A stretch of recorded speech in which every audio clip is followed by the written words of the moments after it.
Assalamualaikum warahmatullahi wabarakatuh. Hai semuanya, apa kabar? Semoga kalian dalam keadaan sehat ya. Nah, jadi untuk video kali ini saya bakal sedikit ceritain tentang keajaiban sholawat dari Ibu Rahayati. Beliau ditransfer 250 juta dari orang tak dikenal. Ini saya ambil dari bukunya Ustadz Mukhlits Marsal ya, yang judulnya Sholawatin Aja. Nah, kita ambil salah satu kisah di sini supaya makin semangat dalam berselawat. Nah, berikut ini ceritanya. Nama saya Rohyati dari Pelabuhan Ratu. Saya bekerja di Dubai sudah 4-5 tahun. Selama ini saya punya kesulitan membayar utang. Saya benar-benar bingung kemana saya harus mencari uang untuk membayarnya. Terlebih saat itu orang yang memberikan saya pinjaman tiba-tiba menelpon dan menagih pinjamannya. Beliau hanya memberi saya 1 hari untuk melunasi utang sebesar 3 juta rupiah. Padahal saat itu keuangan saya benar-benar kosong. Saya pun tidak enak hati untuk minta gaji di awal pada majikan. Berbagai cara saya lakukan. Sampai akhirnya saya hampir menyerah. Saya pun menghubungi anak saya di tanah air dan minta anak saya untuk mencarikan uang pinjaman agar dapat membayar utang.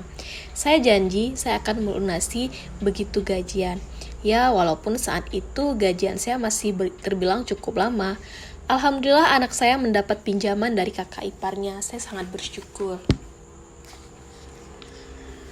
Tapi dalam kurun waktu 2-3 hari, orang itu kembali menghubungi saya. Kali ini dia minta saya membayar sisa utang sebesar 5 juta. Saya kembali dirudung kebingungan. Kemana saya mencari uang 5 juta dalam 1 hari? Mau tak mau, saya mencoba kembali minta bantuan anak saya untuk mencari pinjaman kemanapun. Ternyata anak saya kembali meminjam pada kakak iparnya. Masya Allah, Alhamdulillah beliau kembali membantu saya. Ia pinjamkan lagi uang untuk saya sebesar 5 juta. Saya bersyukur sekali atas pinjaman sebesar 8 juta itu. Tapi masalah lain kembali muncul.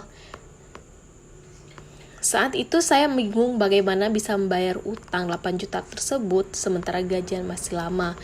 Saya tidak enak hati kalau berlama-lama membayar utang kepada orang yang sudah membantu saya. Di saat seperti inilah saya hanya berpasrah ya, minta tolong sama Allah. Setiap detik dalam pekerjaan saya tak luput dari meminta bantuan Allah agar bisa segera melunasi utang saya. Dari memohon dalam doa, bersalawat Nabi yang saya baca 2000 kali usai sholat duha dan tahajud. Salawat Jibril saya baca sampai 3000 kali hingga menyebut nama Allah 2000 kali. Kemudian, setiap gerakan dalam pekerjaan saya pun tak luput dari salawat dan berzikir. Sampai-sampai tasbih saya tak pernah lepas dari tangan. Saya menangis minta Allah memberi pertolongan melalui siapapun. Yang penting halal dan berkah. Saya rela menghabiskan waktu saya semalam suntuk untuk memohon pertolongan Allah. Saat itu saya benar-benar butuh sekali. Tidak ada yang tidak mungkin bagi Allah. Itulah dalam hati saya. Dan tak lama berselang, saya mendapat telepon dari seseorang yang tak saya kenal. Bahkan nomor teleponnya pun disembunyikan. Orang yang di seberang sana begitu peduli pada saya. Dia menanyakan kemudahan hati saya saat itu, padahal saya sama sekali tidak mengenalnya. Akhirnya saya pun menceritakan apa yang terjadi pada saya. Dan kata-kata yang diucapkannya membuat saya kaget. Beliau bilang, saya tidak boleh lagi bersedih, karena beliau akan bantu saya. Berkali-kali saya tanya identitas orang tersebut, tapi tak kunjung diberitahukan. Yang pasti, beliau hanya ingin bantu saya. Kemudian beliau meminta nomor rekening saya. Berbekal nomor rekening milik adik yang saya berikan padanya, ternyata beliau benar-benar membantu saya. Belum lagi habis keheranan saya soal orang yang tersebut, tiba-tiba saya dikucetkan lagi dengan telepon darinya di malam hari.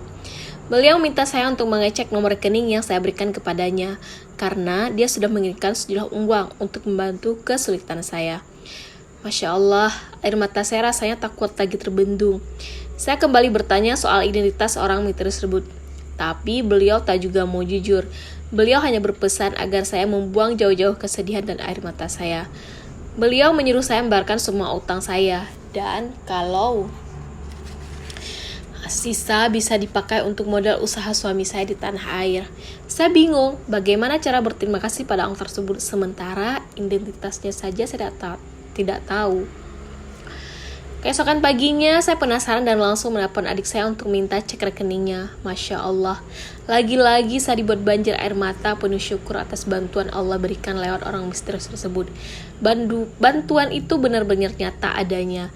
Dan yang membuat saya makin bersyukur adalah jumlahnya yang tidak sedikit. 250 juta. Ya Allah, pertolonganmu benar-benar nyata kepada orang yang membutuhkan dan sungguh-sungguh dalam berdoa dan berselawat.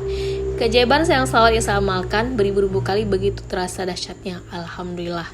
Nah, jadi teman-teman, Ibu Rohayati ini benar-benar ya dapat keajaiban dari kesungguhan beliau berselawat, kesungguhan beliau meminta pertolongan Allah, kesungguhan hati beliau bersungguh-sungguh dalam meminta kepada Allah ya. Benar-benar yakin dengan keajaiban dari Allah sehingga Allah benar-benar membantu beliau dengan cara yang tidak terduga ya. 250 juta, bahkan saudara kita pun kayak sulit memberikan uang sebanyak itu. Ini malahan Allah langsung yang kasih untuk kita. Plak, itu 250 juta, bisa kita bayangkan. Jadi buat teman-teman yang lagi bersedih atau punya masalah tentang selawat punya masalah tentang kehidupan sehari-hari, langsung aja minta sama Allah dengan bersungguh-sungguh, dengan keyakinan penuh kepada Allah, niat dalam hati, ya Allah saya minta pertolongan ini dari Engkau ya Allah, gak ada yang bisa bantu saya selain Engkau, hanya Engkau. Jadi pasrahkan semua permintaan itu kepada Allah, insya Allah Allah kabulkan. Oke teman-teman, jadi sekian dulu untuk cerita kali ini. Sampai jumpa di testimoni berikutnya.